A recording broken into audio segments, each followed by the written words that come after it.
والصلاة والسلام على رسول الله وعلى آله وصحبه أجمعين. All praise and thanks belongs to Allah subhanahu wa ta'ala. And may the peace and blessing of Allah be upon His servant and final messenger Muhammad sallallahu alayhi wa sallam. As to what follows, my dear brothers in Islam, inshallah ta'ala, just a short reminder, and this is from Surah Luqman, and this is actually the advice of Luqman alayhi salam to his son. And I don't want to begin from where Allah Azza wa Jal began, but I just want to go down all the way to the bottom. In the last advice that he gives him, sort of the second last advice that he gives him, and where Allah subhanahu wa ta'ala says, يا بني إنها إن تك مثقال حبة من خردل فتكن في صخرة أو في السماوات أو في الأرض يأتي بها الله إن الله لطيف خبير. This is Luqman alayhi salam. He wants to give his son some serious advice. But in order for the son to take the father's advice seriously, he begins by saying, Ya bunay. And it's very interesting that in every single ayah, in every single advice, he begins by Ya bunay, Ya bunay, Ya bunay. So it comes like 5 times. And the word Ya bunay is known in the Arabic language as ism tasghir. It's like it's saying, my young son, my young boy, my small son. And it's like a sort of it implies a lot of love, mercy, care and affection with it. It's like he's saying to his son, my beloved son, I love you, listen. This is how it begins. And the first thing Allah is teaching us is that before you want to give your children advice, make sure they understand that you love them, then begin to give them the advice. Otherwise, what's going to happen, they're not going to take you seriously. And this is a different case with the father as opposed to the mother. Now the kid automatically, he loves his mother. But the kid doesn't automatically, the kid automatically knows that the mother loves him. But the kid doesn't automatically know that the father loves him. The kid automatically, he knows that the father's angry, he's always upset, he's always mad, he's always screaming, he's always shouting. So you're going to have to go out of your way to say, son, I love you, but listen now, I have something serious to tell you. Then and only he'll take your advice seriously.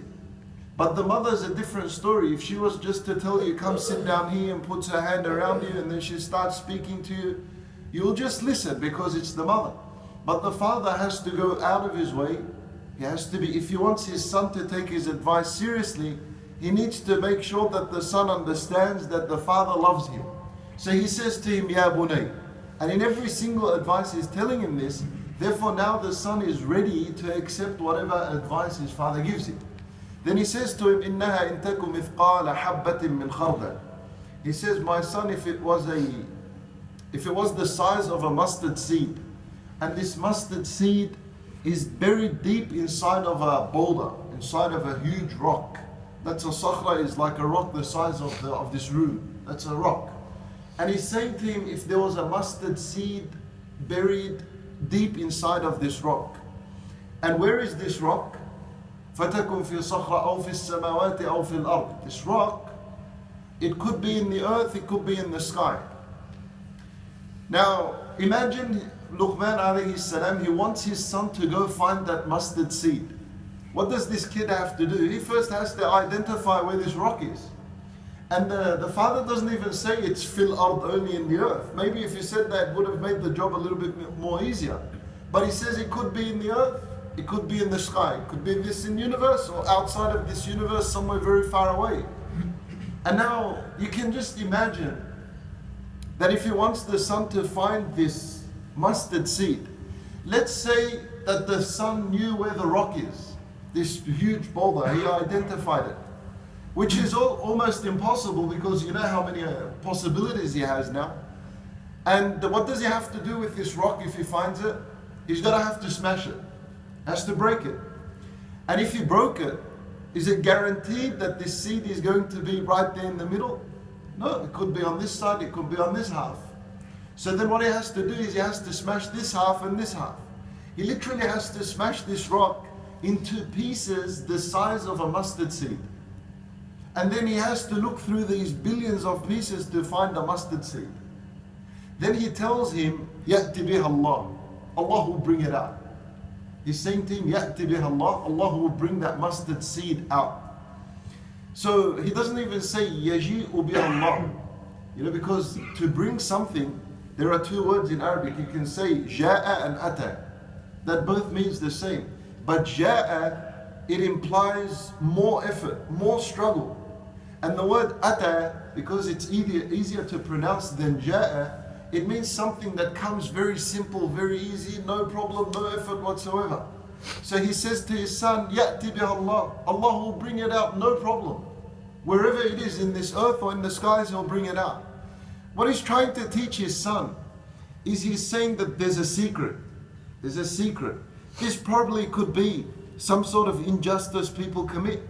Or this could be a hidden sin you do. Or this could be a hidden hasana you do. And he's teaching him that this secret is hidden. And on top of hidden, and on top of hidden, and it's hidden somewhere where even your thought cannot even imagine where it is. But Allah Azza wa Jal will bring it out on the Day of Judgment. In other words, there's no secret on Allah Subhanahu wa Ta'ala. And so it's an awesome example he gives him, teaching his son how nothing is secret to Allah Subhanahu wa Ta'ala. Allah Azza wa Jal liked his example, so He made it part of the Quran. And obviously this example is inspired by the wisdom Allah had already given Luqman alayhi salam. وَلَقَدْ آتَيْنَا لُقْمَانَ الْحِكْمَةِ. But Allah loved this example, so He made it part of the Quran. So at the beginning, before Luqman gives his son advice, he first tells him, I love you. Then he teaches him that, look, Allah is watchful over everything. If it's a mustard seed, He'll bring it out wherever it is. Once he's taught him this lesson, and then he tells him at the end, Inna Allah latifun khabir. Allah Azza wa Jal is latif, He's subtle, He's precise. He's precise, He's accurate. You know, you can be powerful.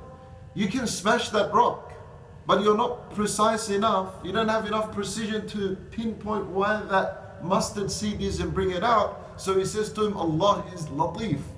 He is precise, He'll bring it out. You know, and part of the meaning of latif, this is what latif basically means. That Allah is precise. You know, when it rains, these couple of days as it rained, this rain is not falling randomly. Every single water drop that comes from the earth is precisely coming down to this part of this land or this part or that part. That's from the name of Allah Al-Latif, that things come down precisely. So he tells him, Inna Allah Latif, Allah is precise, He's accurate, He's subtle. He'll bring it out on the Day of Judgment, no problem, with full ease. Inna Allah Latifun Khabir, and He's full, knowledgeable and aware of all things. Now he begins to give him the advice, inshallah, it shouldn't take long, I'll finish it. He says to him, Ya bunayya aqim as-salah. He says to him, once the son has learnt that Allah is watchful over everything, and that nothing is a secret to Allah, he begins with his first advice. He tells him, Aqim as-salah, my son, establish the prayer. Ya bunayya, again, my beloved son, establish the prayer. He doesn't say to him, Salli, pray. He says to him, establish the prayer. Now I remember a few days ago I gave you something about the word aqim, but I'll give you a new dimension of it. The word aqim, it means to establish. In the Arabic language they say aqam al-bina. The word establish, to think of it as an image, it means pillars of a building, right? Aqam al-bina means he made this building stand on pillars. And you know, when there are pillars in a building, everything in the building can move, but what can't move? The pillars. So in other words, you can move your furniture around, you can move the tables around, you can move the heater around, you can move everything, but the pillars, you can't move them. In other words, what he's teaching him is that during your day, you can move your work schedule, that can move around. You can move your dinner time, you can move your lunch time, you can move your meeting time. You can move everything, but what you cannot move is the salah. That remains where it is, that's the pillar. Aqim as-salah, it's a pillar. That can't move. So your work schedule, if you have a doctor's appointment, that can move. But the salat cannot move. So he tells him, Aqim as-salah. Then he says to him, Wa'mur bil-ma'ruf wa wanha 'anil munkar. Now, if you establish salat correctly, and you understand what it means to give Allah time, then automatically this salat is going to change your personality. It's going to change who you are outside of salat when you finish and walk out. And what result is it going to have with you? You're going to begin to become someone of amrun bil ma'ruf wa nahyun 'anil munkar. So this is why that comes after aqim as-salat. He says, enjoin the good and forbid the evil. Because a natural consequence, a natural effect, a natural result of salat is that you will become ordering of justice. You'll start to call and stand up for justice. Because enjoining good and forbidding evil is justice in itself. Right? That's what it is. So he's saying to him, if you really establish the salat, that's what you're going to become after salat. So you pray and you go back to your work and you find someone is speaking about someone else, backbiting you. But you just prayed. Now you have to say, hey brother, fear Allah Azza wa Jal, that's not appropriate. I don't think you should be doing this because the guy's not around, that's considered backbiting. Your friend's going to say, hey, what's wrong with you? Why are you saying this for? Why are you standing up for him? And you'll respond to say, oh, because I just prayed. That's what salat teaches me, that I do amrun bil ma'ruf wa nahyun 'anil munkar. You know, even how beautiful this is when you see it in the case of Shu'aib alayhi salam. Shu'aib was calling, he was teaching his people, awful kayla wa la takunu min al-mukhsirin.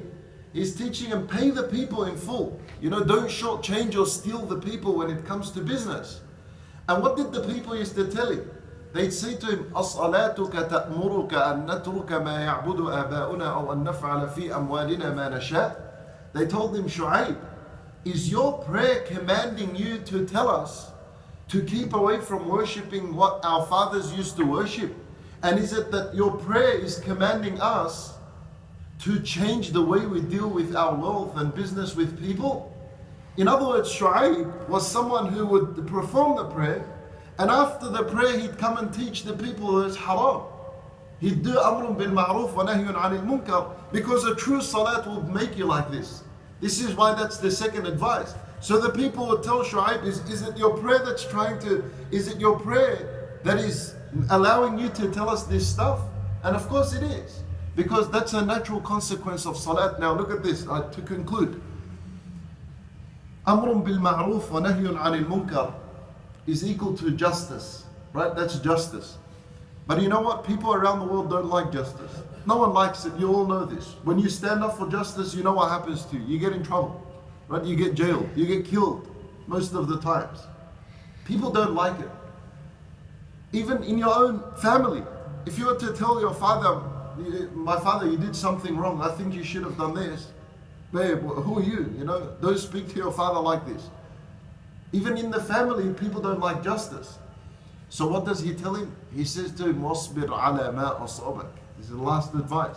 He tells him, and my son, be patient over anything that targets you. He's telling him, be patient, because أَمْرٌ بِالْمَعْرُوفِ وَنَهْيٌ عَنِ الْمُنْكَرِ. You're going to receive some pain. You're going to become in trouble for it. So he says to him, وَاصْبِرْ. Be patient over anything that targets you. And now this becomes a cycle. Perform the prayer, establish justice, that's amrun bil ma'ruf wa nahyun 'anil munkar. Then you need to be patient. Then a few hours later you'll pray again, you'll get that strength again, you'll go out and stand up for justice again. You know, then you'll become weakened. Be patient in that time, in that period. Then you'll pray a few hours later, and it's a cycle that goes on and on and on. And so this is amazing advice that Luqman alayhi salam gives his son. We ask Allah subhanahu wa ta'ala to make us of true people who establish the prayer. إنه ولي ذلك والقادر عليه.